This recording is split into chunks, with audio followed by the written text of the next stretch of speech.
अस्सलाम वालेकुम। व्यूअर्स, समंदर जितना गहरा है इतने ही गहरे इसके राज भी हैं। आज जिक्र करेंगे एक ऐसे बहरी जहाज का जिसकी कहानी एक सदी गुजरने के बाद भी कोई नहीं जान सका। चलते हैं आज की कहानी की जानिब।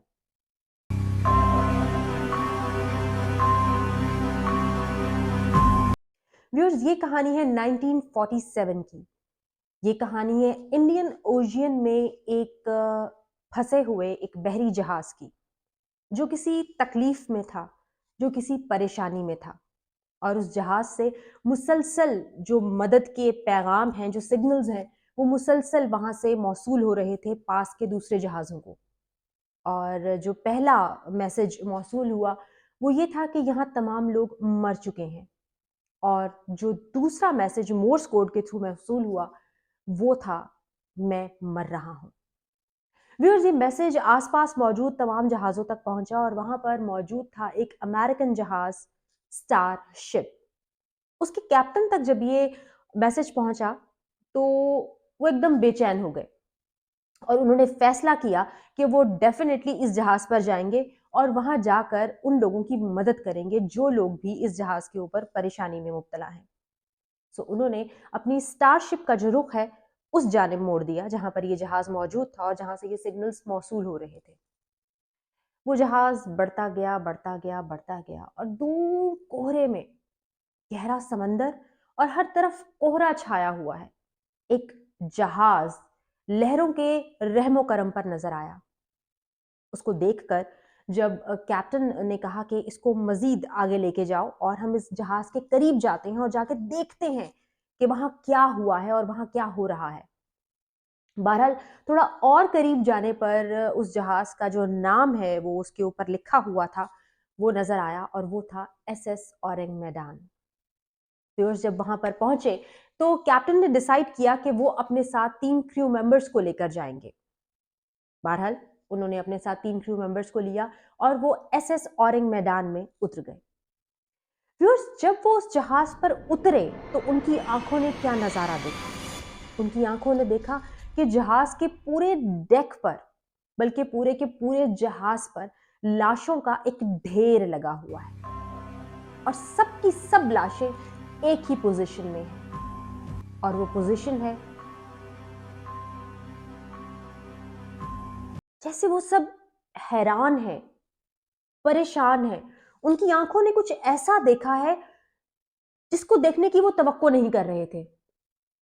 और ये बड़ी अजीब सी और मिस्टीरियस सी बात थी कि वहां जितनी भी लाशें थी, तमाम की तमाम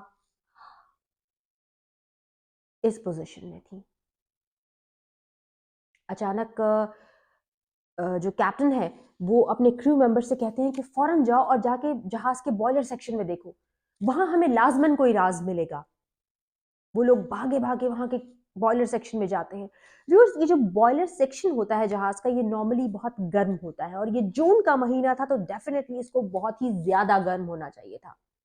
लेकिन जब ये लोग वहां पहुंचते हैं तो ये वहां जाकर क्या देखते हैं कि वो तो बिल्कुल ठंडा पड़ा है। और वहां पर भी उनको 3 लाशें मिलती हैं और वो तीनों की तीनों बिल्कुल इसी पोज में होती हैं।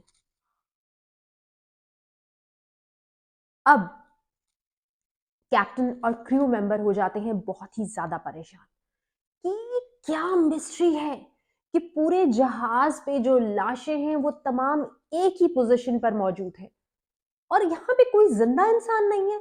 और अगर यहाँ पे कोई इंसान जिंदा नहीं है तो हमें मैसेजेस कौन भेज रहा था। जहाज बिल्कुल बंद पड़ा हुआ होता है, उसकी कोई मोटर नहीं चल रही होती। जैसे कि मैंने आपको कहानी के शुरू में बताया कि जहाज इस वक्त बिल्कुल लहरों के रहमो करम पर है कि वो उसको कहां ले जाएं, वो उसके साथ क्या मर्जी करे। बहरहाल, उसके बाद जो कैप्टन है अपने क्रू मेंबर्स को लेकर एक रूम में जाते हैं जिस रूम से ये मैसेजेस मौसूल हो रहे होते हैं और वहां पर टेबल के ऊपर एक आदमी की लाश होती है जिसका हाथ यूं होता है और उसका सर टेबल के ऊपर ऐसा होता है और उसका जो हाथ है उस मशीन के पास होता है जिस मशीन से मोर्स कोड के थ्रू ये मैसेजेस मिल रहे होते हैं। एंड व्यूअर्स, इससे यही अंदाजा होता है कि डेफिनेटली यही वो आदमी था जो कि मैसेजेस भेज रहा था। और इसको ज़िंदगी ने इतनी मोहलत नहीं दी और इसकी डेथ हो गई। बहरहाल अब कैप्टन ये डिसाइड करते हैं कि वो इस जहाज़ को हर कीमत पर अपने साथ लेकर अमेरिका जाएँगे।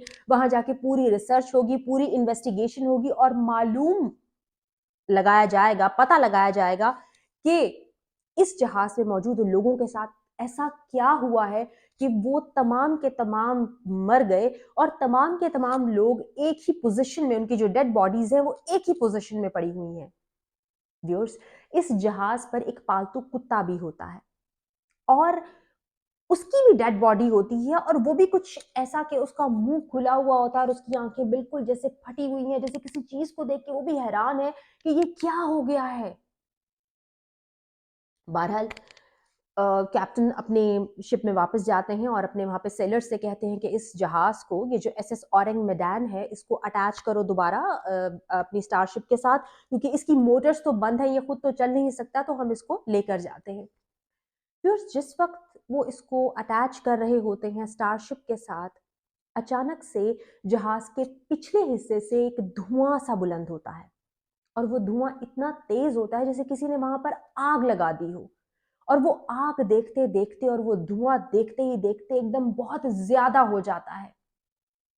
ये देखने के बाद कैप्टन फौरन हुक्म देते हैं कि इसको हटाओ, इससे जो भी अटैच कर रहे हो उसको हटाओ, फौरन हटाओ। और जैसे ही उसको हटाया जाता है व्यूअर्स, उस जहाज में एक जोरदार धमाका होता है और वो यूं एकदम आसमान की तरफ बुलंद होता है और उसके बाद जैसे वो फट जाता है फजा में ही और वो बिल्कुल नीचे आके गिर जाता है। अब जहाज के जगह जगह जगह जगह जगह जगह टुकड़े जो हैं वो गिर चुके हैं, सब सबूत मिट चुके हैं।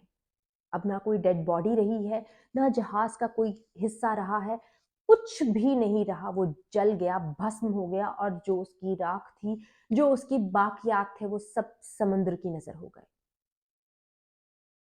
व्यूअर्स, इस मिस्ट्री का कुछ पता नहीं लगाया जा सकता, क्योंकि इसकी ना कोई फुटेज है, ना इसकी कोई पिक्चर है, कुछ भी नहीं है। हाँ, इसके सिर्फ 3 गवाह मौजूद हैं, 3 क्रू मेंबर्स और एक वो कैप्टन खुद। और ये कोई आम लोग नहीं है कि उन्होंने खुद से कोई कहानी घड़कर जो है वो सुना दी होगी। ये बहुत जिम्मेदार लोग हैं और उन्होंने पूरी जिम्मेदारी के साथ इस जहाज की जो कहानी है, इस जहाज का जो किस्सा है, वो आके बाकी दुनिया को बताया। इसके बाद इस जहाज का पता लगाने के लिए बहुत कोशिशें की गई, बहुत रिसर्च की गई, बहुत पता लगाया गया और बहुत सी थेरीज भी बनी। कहने वाले ये भी कहते हैं कि इस जहाज पे कुछ भूतों का कब्जा था। और इसके अलावा एक और थ्योरी जो है इसके बारे में बनाई गई कि डेफिनेटली इस जहाज पे कोई बायोकेमिकल किस्म की चीज़ें जो है वो ट्रांसफ़र की जा रही थी, जिसकी वजह से इस जहाज में वो ब्लास्ट कर देंगे और जहाज में मौजूद तमाम लोग जो हैं वो अपनी जान से हाथ धो बैठे। अब इसमें क्या हकीकत है, क्या सच है, क्या झूठ है, ये तो आज तक मालूम नहीं हो सका। लेकिन आप इसके बारे में जान सकते हैं। आप जाइए गूगल पे, इसको रिसर्च कीजिए एसएस ओरिंग मैदान को, और आपको इसमें बहुत सारी थेरीज मिलेंगी, लेकिन जवाब आपको कहीं पे भी नहीं मिलेगा। लेकिन ये हो सकता है कि शायद आप खुद इसका जवाब ढूंढ लाएं। इसका जवाब आप तक छोड़ते हैं और मिलते हैं अगले एपिसोड में एक और कहानी के साथ। तब तक के लिए अल्लाह हाफ़िज़।